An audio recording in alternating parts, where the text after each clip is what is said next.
welcome to the pin tuck jeans.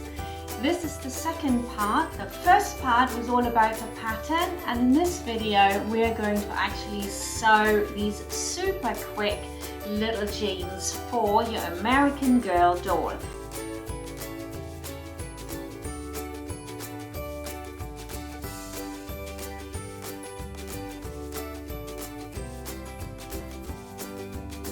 Let's get started. We don't need to mark anything on the back, so we can put that over to the side already. And then we're going to mark the pin tucks on the front trouser, both at the point where it hits the waistband and at the hem. And you can see here what the pin tucks look like. They're actually really cute. So we fold over according to our markings, and then we're going to iron the pleat in. So it's nice and sharp. Now you do not need to pin this, but I'm just showing it here. That's where we want to sew. So about 2 to 3 millimeters next to that fold. Over to the sewing machine and find a fixed point on your presser foot so that you have the same distance all the way down, and just sew your pin tuck. Never look at the needle, always just line up your fabric with that marking on your presser foot. That's the key to any good sewing. Super. So do the same on the other side, of course, as well. And now we're doing something that's very important for all your sewing. Always iron the seam flat first, gives you a much better result. And then you iron the pin tuck towards the body middle or the center front. There you go. Do the same on the other side and you will get these beautiful pin tucks. Let's have a good look at them. Very nice. Over to the overlocker, and we're going to overlock or serge either side of our little pin tuck trouser. And then we're also going to do the center front seam and the center back seam. And when you go around the curve of the center front especially, it is really pronounced curve in there. The best thing to do is to turn off the knife, so just push that over so you can go right close with the knife to the denim and you won't cut into it. It's really annoying when you do, and you can get really right up close to it when you turn your knife off. So we're going to do that on the other side as well. I'm starting there, so right close to the denim, really push that in and you get a beautiful curve where you haven't missed any of the stitching. So of course then you want to put the knife back on for everything else. The next step is to close the side seams. Now you don't necessarily need to pin any of this because a doll is very small and so are these pants.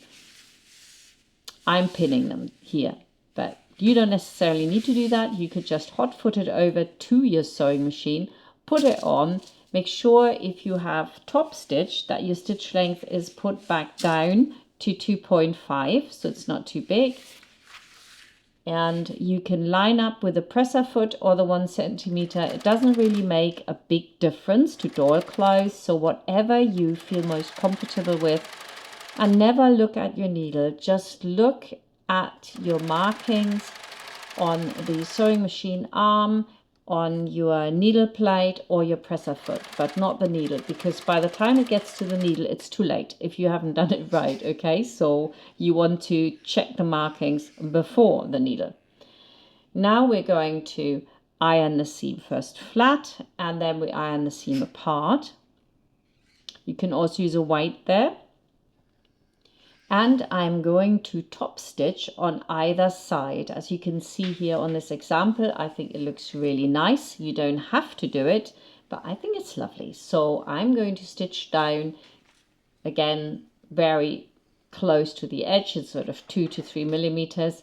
Whatever you feel comfortable with, whatever you think looks best. Stitch length is up again, 3 to 3.5. And when you get to the end, You don't need to lock in your stitches. You can just put the needle down, turn the fabric, and then go a few stitches and then come back down on the other side. And that makes it easy. Now, if you are a beginner that finds it really difficult to keep to the distances, you can put the presser foot directly on the seam so that the center hits the seam, and then you just put your needle over a little bit to the left, and that way it is much easier when you first start doing this to get it right on both sides. Next, we're going to overlock / serge the hem, and then we can turn the hem up as well. Oh, you can see the little t-shirt here as well blended in. Isn't that lovely? Also available from the shop. It goes really well with it. Super easy to do. Turn up the hem 1.5 centimeters. And now we're sewing straight through the serging line. And if you don't know where to start sewing, fold it over, put your presser foot down so it's right on the center of the serging. See where that ends up on your needle plate. Where is the line? In my case, there is a little line, isn't there? So all I do is line up my folded edge of my hem with that line, and I don't look at my needle, and I just go all the way over to the other side. It's really simple. If you do that, you'll get beautiful hems.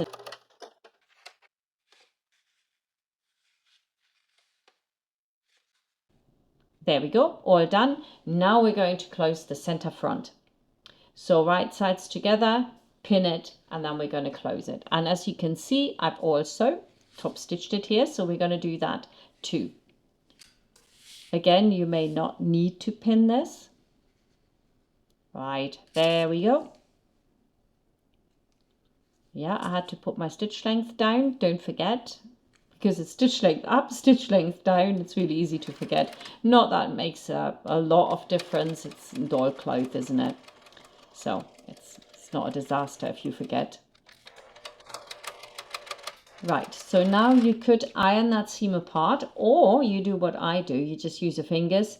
So I just open that seam out, press it really flat, and just pull it apart while I am top stitching. And again, you could line up the center of the presser foot with that seam and move the needle over 2 steps, or you do it where you look at the presser foot and you find where that marking hits that seam line, and then you can do it like that as well. Whatever you feel most comfortable with. So there we go. Come back up on the other side. Take your time. I never do these things very fast. Even if you can do them fast, I do them slow so you don't end up getting a wonky seam. And now we're going to do the waistband. So we're serging only one side of the waistband, and then we're going to put that directly onto our little trouser. And you can see blended in here the Virginia top on the left hand side, also really cute. It's also available for girls, so that makes a really nice combo if you like it.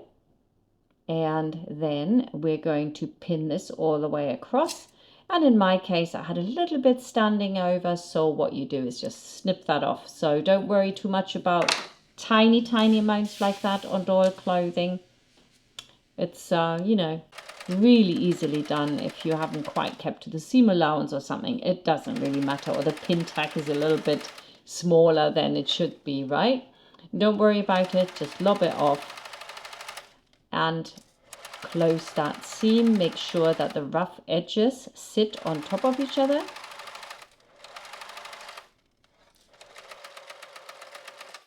Now, same again, iron the seam flat first, then iron the seam into the waistband.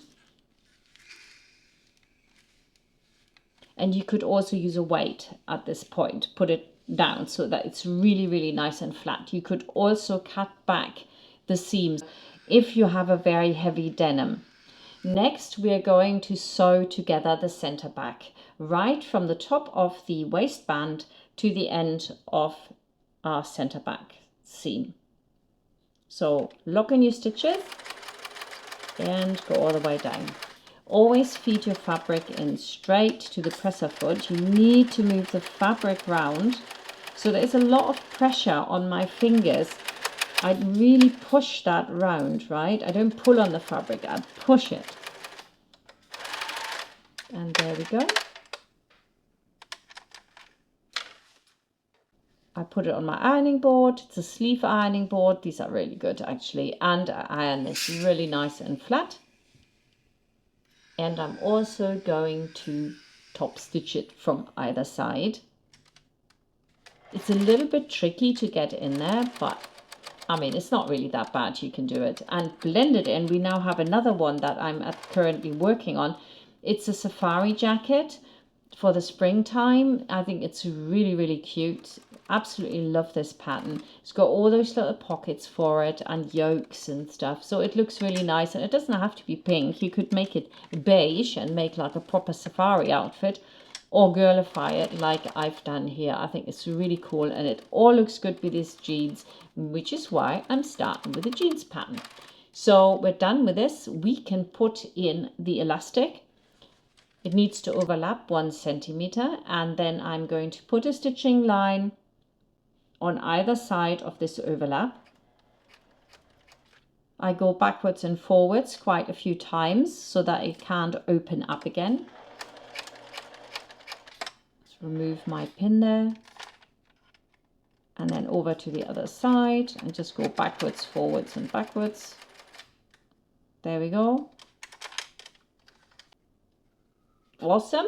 Right, now when we put this in, don't put the overlap directly on the center back. Have it a little bit to the side so you don't get extra thickness there. And then put the elastic directly on top of the seam allowance, right? So we have a very nice thin progression and it doesn't get too thick.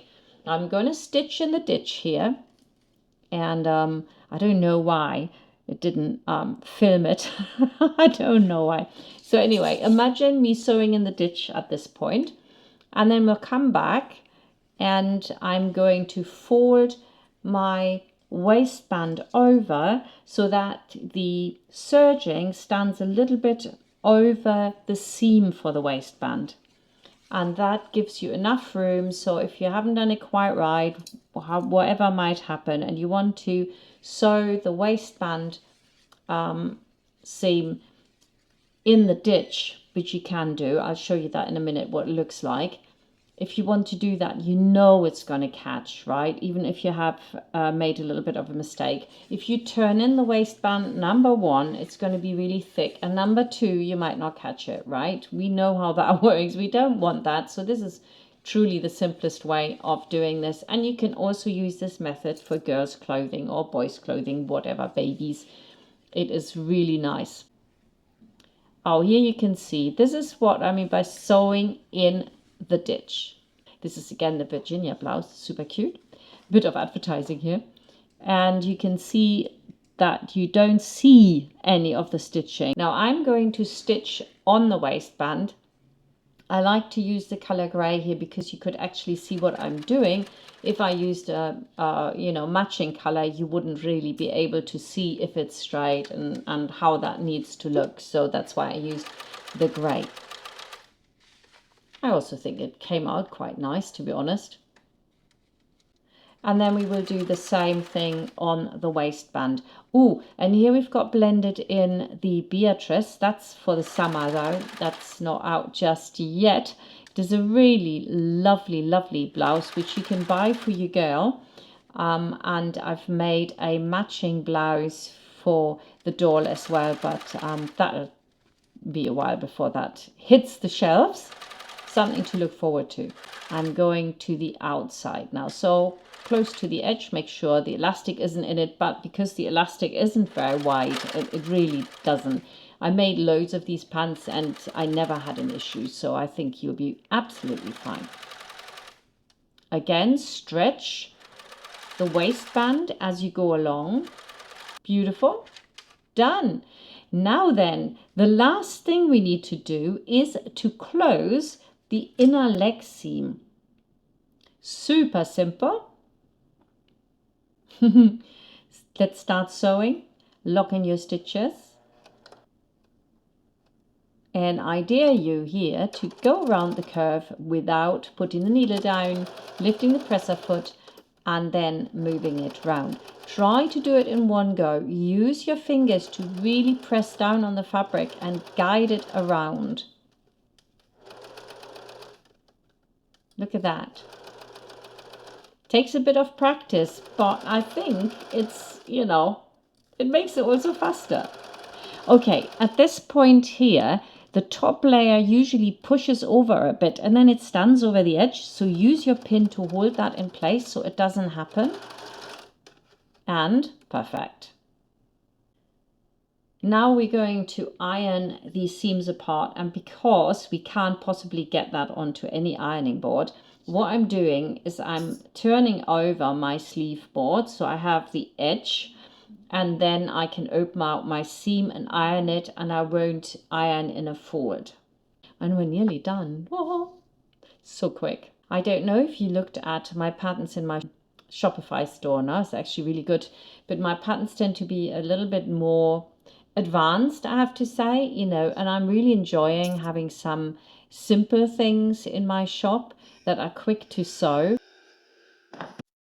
I am sewing down either side of the legs because I think it's just nicer when it lies nice and flat and it doesn't keep folding over and makes things thick. So I do that, and then instead of securing my thread, I just push it through to the other side and do it on the other side as well. Make a loop, go through the loop, and then pull the thread away. Because it was so exciting to do that, we're going to do exactly the same on the hem as well. So thread up a thread again. You could turn in the corner here, but it's a little bit thick and I don't think it's necessary. So I'm just stitching it down with a few stitches so it's really nice and flat. It is about 20 minutes that you need to put aside for this. So if you cut out multiple of these, you'll be really, really fast. And I think they look great.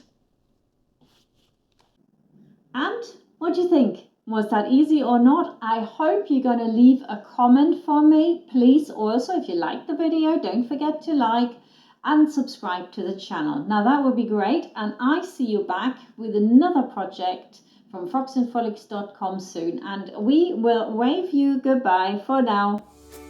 Ciao.